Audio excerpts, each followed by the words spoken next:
Přitahuje se a skakuje do bezpečí. Před ním je teď třetí překážka řetězové houpačky. Jak si asi plan opět se povede. Je na začátku. Pokračuje na třetí houpačku.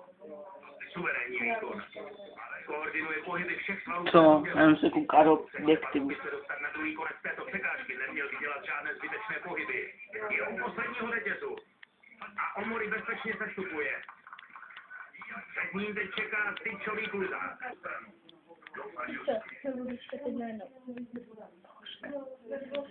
Jenom ona, jak se zabole skutr, se to ne. Poprvé.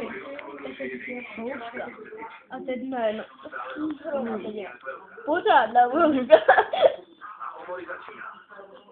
Nějaká klidná hodně. Skoro spí.